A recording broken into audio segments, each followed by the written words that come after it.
Desde el surgimiento del Neolítico, que propició la formación de los grandes asentamientos humanos que dieron lugar a las primeras civilizaciones, las sociedades humanas han estado regidas por diferentes formas de gobierno, la mayoría de ellas de carácter autocrático.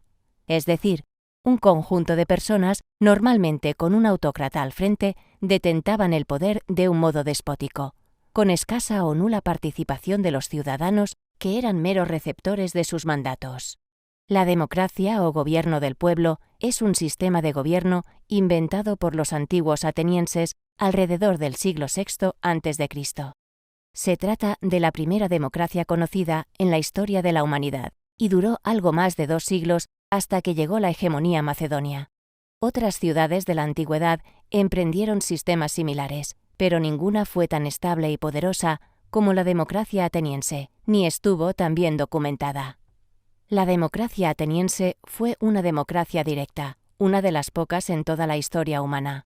En ella, el poder legislativo y el ejecutivo eran ejercidos directamente por el pueblo, en vez de elegir a representantes que lo hagan en su nombre.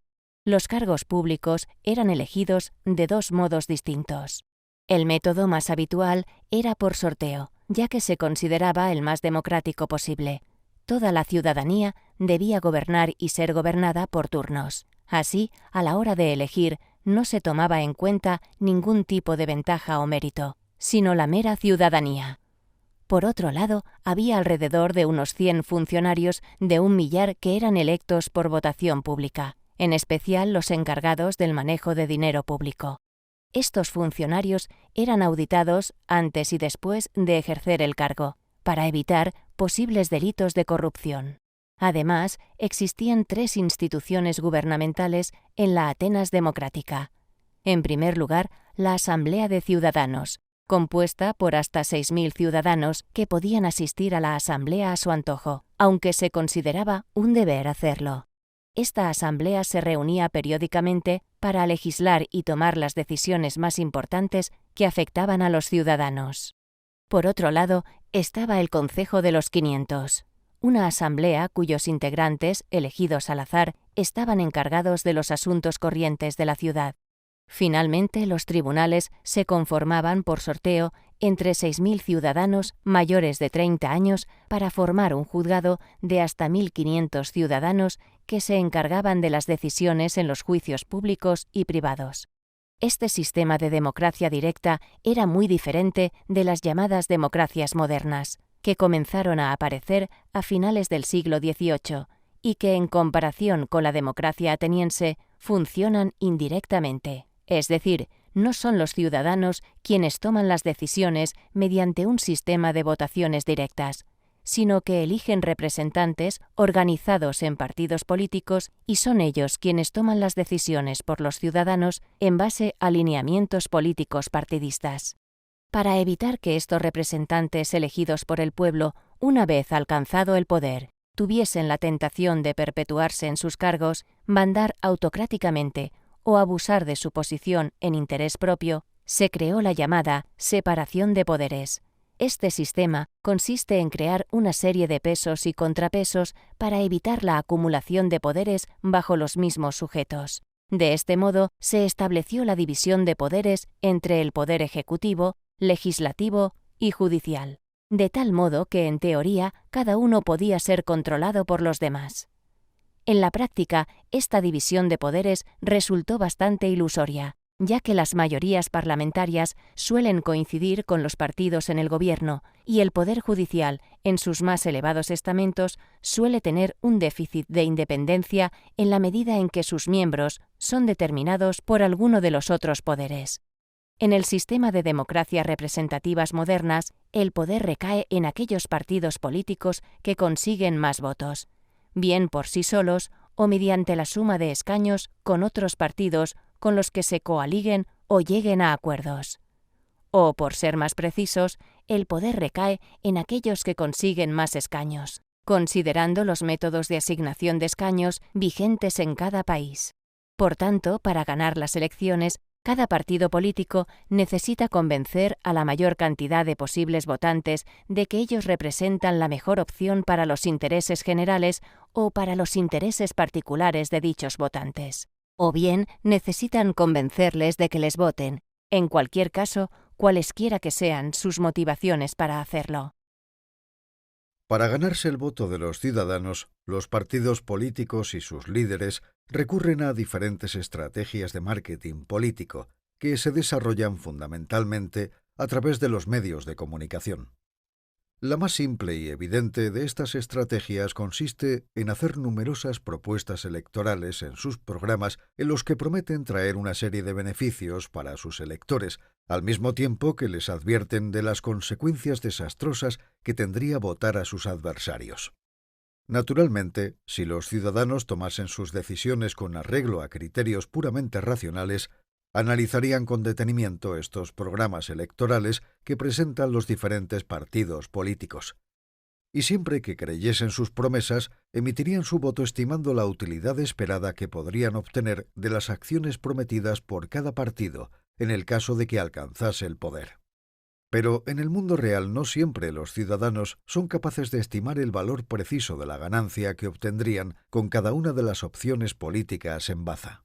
Y en realidad a menudo ni siquiera son conscientes de las verdaderas razones por las cuales toman sus decisiones políticas. Además, ni siquiera desde un punto de vista racional parece plenamente justificado la asignación de tiempo y recursos que necesitarían dedicar los votantes para obtener una información política completa y veraz mediante el análisis de los programas de cada partido.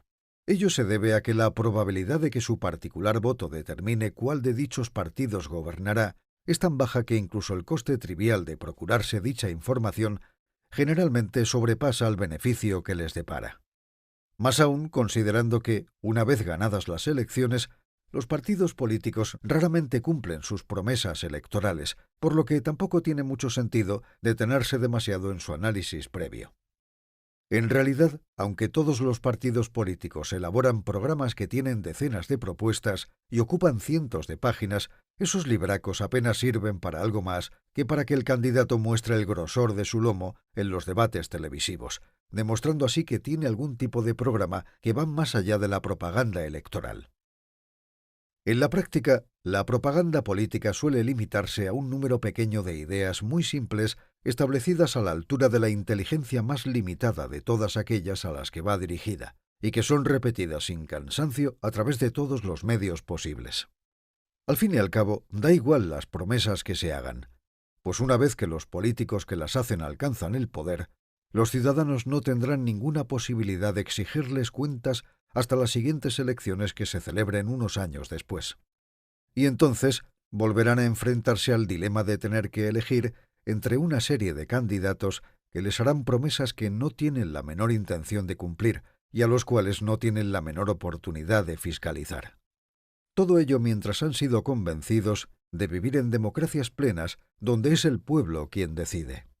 Lo cierto es que por mucho que los políticos juren que su único anhelo es servir al interés público y que incluso expresen con frecuencia que el ejercicio de su cargo redunda en contra de sus propios intereses personales, no hay ninguna razón para pensar que si cualquier individuo busca legítimamente su propio interés, no sea el mismo caso para los cargos políticos.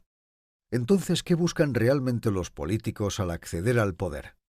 Sin duda muchos de ellos pueden querer la sensación de sentirse por encima de los demás, la parafernalia del protocolo, la popularidad, las fotos, las alabanzas, la satisfacción íntima de sentirse importantes, la compañía de los bufones y aduladores, el deleite de la popularidad y la adoración de los seguidores. La política también brinda una serie de privilegios mundanos, tales como tener chofer, dietas, secretarias, viajes al extranjero y, en fin, un tren de vida que quizás no habrían podido obtener de otro modo. Los cargos políticos también confieren la capacidad de hacer favores a familiares, amigos y a uno mismo.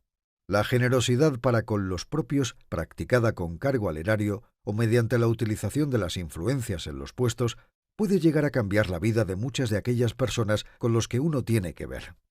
Otras veces, desde un cargo público se hacen favores a personas que no son amigas, con el objeto de asegurarse su reciprocidad para cuando se desea ascender más alto en el escalafón de la política o para prepararse el porvenir cuando se abandone dicha ocupación. Es evidente que utilizar el cargo público para llevar a cabo sobornos de amistad, y de favores que nada le cuestan a uno, ha de ser necesariamente rentable a largo plazo. Al fin y al cabo, no hay que olvidar que la mayoría de los altos cargos públicos son mucho más tiempo en su vida exaltos cargos públicos que dignatarios de dicha condición.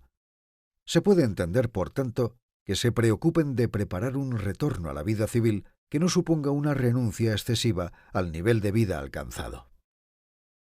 En este sentido, los numerosos cargos representativos que las empresas tienen establecidos para hacerles figurar honoríficamente a la cabeza de sus organigramas y de paso conseguir el beneplácito y los favores de los gobernantes, se nutren perfectamente con expolíticos que hayan sabido aprovechar su paso por el sillón público para labrarse un sólido porvenir. En otras ocasiones, el paso por la política permite acceder directamente al oficio de comisionista, permitiendo que algunos políticos tengan la oportunidad de alcanzar un rápido enriquecimiento en el transcurso de muy pocos años.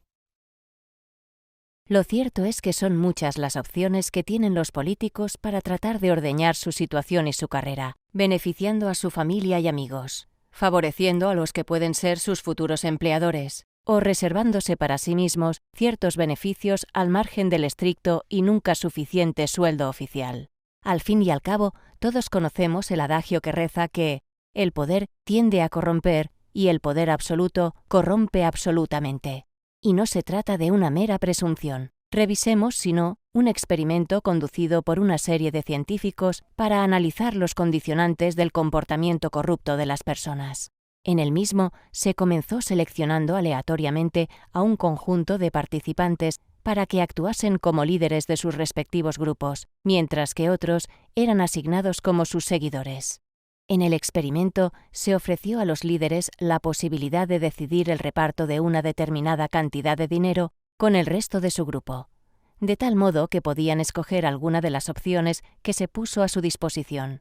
Los líderes tenían plena discreción para tomar la decisión que quisieran, pero las condiciones de reparto indicaban que cuanto más dinero decidiesen quedarse para ellos mismos, menos dinero total habría para repartir entre el conjunto del grupo. Es decir, los líderes podían elegir entre tomar decisiones prosociales que beneficiasen al conjunto del grupo o abusar de su poder perjudicando el bien público. Los resultados del experimento mostraron, en primer lugar, que, con independencia de las actitudes más o menos socialmente aceptables, en el momento de su adhesión a la posición de liderazgo, los individuos cambiaban con bastante facilidad sus perspectivas morales cada vez que saborearon las mieles del poder, tendiendo a favorecer sus propios intereses en detrimento de los del grupo. Además, la tendencia a tomar decisiones antisociales se incrementaba proporcionalmente a la cantidad de poder, medida por el número de opciones de decisión y la cantidad de seguidores que se les asignaban, que se confería a dichos líderes. Es decir, la tendencia a la corrupción estaba directamente correlacionada con la cantidad de poder que se daba a los líderes.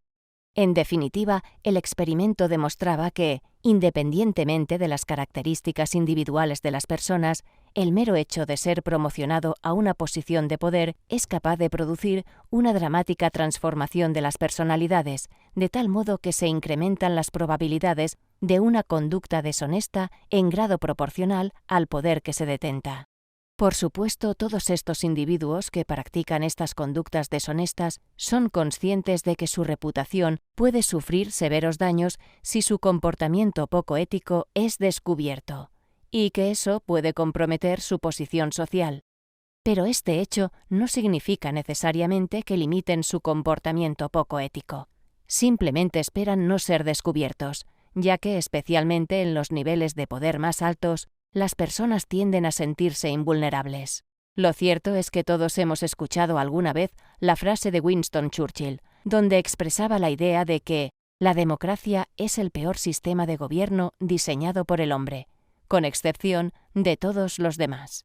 Pero los hechos nos demuestran que, tal vez, no exista una gran diferencia entre un sistema autodenominado democrático, donde no existen los menores contrapesos al dominio de las élites, y un sistema autocrático que ni se preocupa en disimular su esencia dictatorial. La corrupción es intrínseca a cualquier sistema de gobierno en el que no existan contrapesos reales a la acumulación de poder, Y eso es cierto tanto para los políticos a título individual como para los partidos que alcanzan el poder. Cuando estas organizaciones llegan a gobernar, se encuentran con los mismos incentivos que los políticos que las dirigen para recurrir a métodos corruptos que maximicen sus oportunidades de alcanzar o perpetuarse en el poder. Pues aunque alguien dijo inocentemente alguna vez que las mejores cosas de la vida son gratis, es evidente que no se refería al mantenimiento del aparato de un partido ni a la costosa financiación de sus campañas electorales. Lamentablemente, el dominio de la opinión pública cuesta dinero, y los espacios en los medios de comunicación no se pueden pagar solo con entusiasmo y buena voluntad. Por eso los partidos políticos pueden buscar financiación adicional que les permita obtener ventajas sobre sus rivales, más allá de las aportaciones públicas y los sistemas legalmente establecidos. Una de estas formas de financiación consiste en las donaciones de los simpatizantes del partido.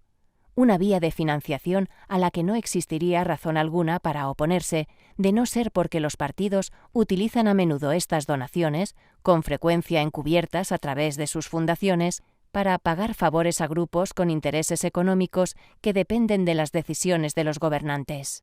Las arcas de un partido también pueden engrosarse ilegalmente mediante la recalificación de terrenos o a través de concesiones amañadas de adjudicaciones públicas.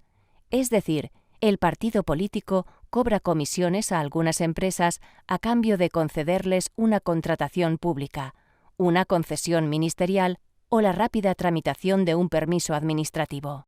Claro que la corrupción institucional de los partidos políticos tiene la propiedad de inducir casi siempre corruptelas individuales a través del efecto desvío, mediante el cual los recaudadores del partido deciden quedarse con una parte de las comisiones para sí mismos. Este efecto desvío obliga a los partidos a financiarse en una cantidad todavía mayor de la que ellos considerarían necesaria, porque deben tener en cuenta que una parte del dinero recaudado se filtrará por los canales de los intermediarios y cobradores antes de llegar a las cajas de los partidos.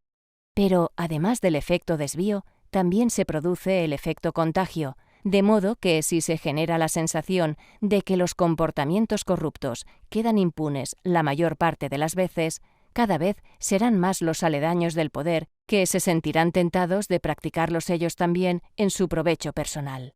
De este modo, se difundirá la corrupción como una mancha hacia todos los estamentos dominados por el partido que practica la corrupción.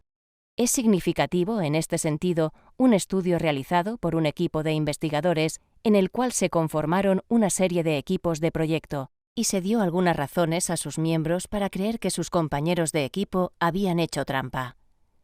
Cuando a continuación se pidió a estas personas que resolviesen un problema difícil, se desempeñaron significativamente peor que las personas que no habían sido expuestas a la información sobre el engaño de sus compañeros. Esto indicaba que se encontraban estresadas hasta el punto de que eso afectó a su rendimiento. Cuando posteriormente se ofreció la posibilidad a estas personas de cambiar de equipo, aquellas que decidieron no hacerlo porque se sentían cómodas trabajando con un equipo deshonesto, mostraron ellas mismas un 50% más de probabilidad de engañar que las demás personas.